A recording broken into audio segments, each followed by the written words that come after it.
Hello, everyone, it is me, the dirtiest, greasiest man in the music game today, loser of '08. And I have some shit to show you, because I don't want to wait another month to make another fucking video, and I have too much shit at this point, so I'll probably get more shit in, like, June, I don't know, so I might as well get this over with, or else I'll make a gigantic video, and I don't want to fucking do that. So, let's see, I got 4 tapes, 6 records. Let's start with the fucking tapes. I got this today, Beneath the Cursed Light of a Spectral Moon by Funereal Moon. Funereal Moon are a Mexican dark ambient black metal band formed in the early to mid 90s, and they've made some really primo, awesome, darkened black ambient. This be one of them. They're pretty awesome. So yeah, Funereal Moon, I fucking love these guys. They've made some awesome black ambient. Speaking of awesome black dark ambient music, motherfucking Forest Silence, The Third Winter and Winter Circle. Pretty cold, right? I mean, it's 2 fucking EPs with the word winter in them. That's some cold shit. What am I looking at? Oh, I gotta close this. I don't want this to be a distraction. Got Facebook and YouTube open. Hey, look, it's me. Hi, me. Hey there, Buck. Anywho, Forest Silence. Honestly, I bought this for Winter Circle. I think Winter Circle is... I mean, The Third Winter isn't that bad. It's nice, but Winter Circle is one of the best, top-notch, black metal-influenced dark ambient albums out... dark ambient EPs, demos out there. So, yeah, that's cool stuff. Wallachia, 1996 demo. This is a very love it or hate it type band. They have really awesome, like, folky, symphonic instrumentation from time to time, really great riffs, but their vocalist sounds like the Cookie Monster gargling underwater. So I like the vocals, but it can be a turnoff for some.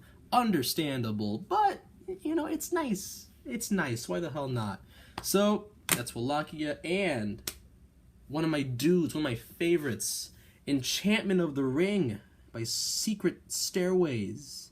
Secret Stairways was the musical project of Matthew Paul Davis, who I believe he killed himself in 2011.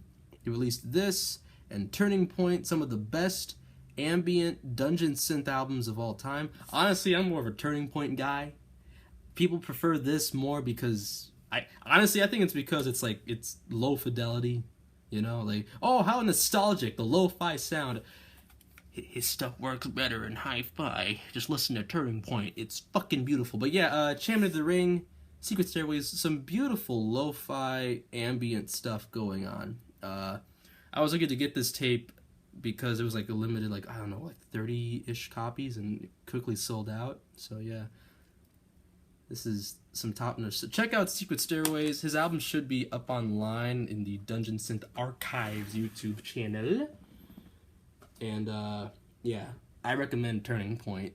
I know he will want to jerk out to this one the most, but Turning Point's better. And I got some records. Usually when I do vinyl updates, I save the one that I love the most and means the most to me, near the end. But I'm gonna switch it up here. Just not for the whole thing, but for this album in particular. I want to talk about it for a little bit. This is Vampires of Black Imperial Blood by Mutilation. Let me tell you all a story here. 2013. I'm a young schmuck getting into music, being recommended all this stupid shit. And I want to try black metal. So what do you do when you try black metal? Or what do you do when you try a certain new genre? You go for the top dogs, the heavy guys, the numero uno dudes. So, Burzum, Dark Throne, the list goes on. And I liked it, but it wasn't something that was going to really grab my attention for a while. I liked Philosophum. Dark Throne had some stuff. I listened to Dark Medieval Times by Satrican. It's that's pretty nice. I listened to Stronghold by Summoning, and my initial reaction to Summoning is wow, this is fucking terrible. Now I fucking love Summoning to the point where I love summoning ripoff and tribute bands, but that's a whole nother story. But yeah, when I started listening to black metal, it really wasn't a thing that I was going to delve into. It was something that I just sort of like liked for a moment. Fast forward to 2 years later, 2015, and I'm going through like random albums, I'm going through random stuff, and it's like I found this weird album, and it has these two guys, teenagers, 20 somethings, sitting in front of their fucking basement. This picture in particular, it's all blacked out, but if you know this album, the cover is like, it's Maynok and Mordred, and it looks like they're just sitting in front of a cabinet filled with their mom and dad's fine china and their plates and whatnot. And it's like it intrigued me. It really intrigued me. And the moment the album hit, I was sucked in and just went into a whole nother world, And this album really got me back into black metal, to the point where I'm like heavily delved into black metal. Like, this is the album that really started it for me. And it all started with Burzum and Dark Throne, but it really started with fucking Mutilation. This was the album that got me into fucking black metal. And the reason why is because it just sounded so amateur. And that, to me, like, really got something to me. A lot of the Lay Legions Noir stuff is very amateur sounding. And that's why I fucking love that circle. That's why I love these. I love these guys. I love Lad Teeps. I love Torgeist, Movad, and Lord Akan Katre, and all those other LLN guys. I love this shit because, to me, it's an extreme form of outsider music. And I love outsider music. I fucking love guys like Daniel Johnston and Jandik, and even the silly dudes like fucking Wesley Willis. I'm not saying that if you want to get into black metal, you gotta listen to fucking Hi, How Are You? But it helped me. It helped me appreciate the genre on a whole new level. And this album really like showed me this light at the end of the tunnel that I never knew, expected.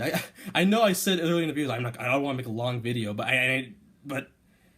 I really want to talk about, I gotta talk about this album because, as cheesy as it is to say this about music, this album changed my life. For better or worse, it changed my life. So thank you, Maynok. Thank you to all the other members of the LN for introducing me to the wild, wild world of black metal. Vampires of Black Imperial Blood has some of the most catchiest fucking shit ever. Amateur, low fidel, like, it's great. It's fucking great. Again, another love it or hate it type album, You're not gonna expect the fucking best, but everything. Even Maynok's weird, in the middle of fucking Ravens of My Funeral. That is a song, like, it's a wonderful album. That's all I gotta say. It's a wonderful little album. I know I had to get it out of my system before I went on with the rest of this review, or this update, but Vampires of Black Imperial Blood is an album that changed my musical taste forever. And then 2 years from now, I'm gonna look back at this like, wow, what a weird fucking phase. And listen to, poppy, adult contemporary bullshit. Lycus Chasms. It's like, I got this for like $12. And you know what? For a nice doom metal album, for a slow and brooding doom metal album, $12, I'll get Lycus Chasms. One of my favorites of last year. I didn't even know they reissued this. I just wanted it. It's fucking Absence by Dalek. It's like, I went into a record store, like, not really expecting to buy something. It's like, oh shit, this is here. Really, Dalek, one of the top dogs of experimental industrial hip-hop. You can't say much after that. I might as well show some RSD pickups since I haven't shown that yet. Pol Pot's Pleasure Penthouse by the Brian Jonestown Massacre. Honestly, one of my favorites of the Brian probably my, like, the favorite album of their entire discography. Like, a bunch of, like, early 90s demos that Anton recorded. Brian Jonestown Massacre is a weird band, because, like, in their prime from the late 90s to early 2000s, like their discography, they have songs in those albums where they're like really fucking great, and then songs that just feel like pretty forgettable. So like their studio discography has always been like on the all right level for me. It's like there's like 5 awesome songs in it, and then like the rest is like I don't remember those songs. But Pol Pot's Pleasure Penthouse is a very consistent collection of these wonderful psychedelic poppy rock songs, just awesome nonsense going on there. Moondog, I gotta have this. Can't say it's wonderful. It's Moondog. And lastly, I don't know. I was fucking lucky to get this. I got this for like $30 at a record store. Fucking Mark Hollis.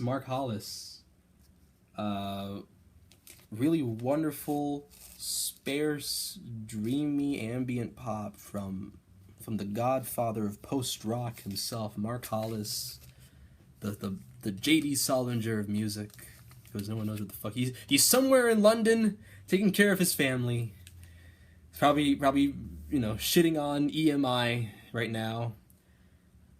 This is a wonderful, wonderful ambient pop album. If you love Talk Talk, especially later day Talk Talk, then by all means check this out. If you love it, then you gotta check this out. I'd be surprised if you haven't.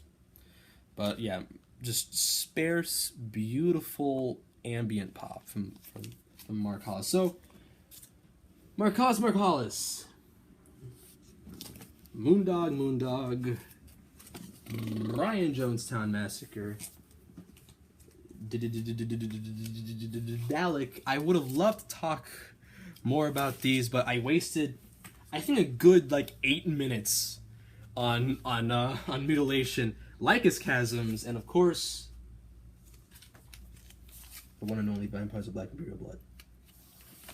And for the tapes, Secret Stairways, Wallachia, Forest Silence, and Funereal Moon, which almost fell off for a second. So that's it for the vanilla update. I'm the loser of 08. Stay cult. Stay true.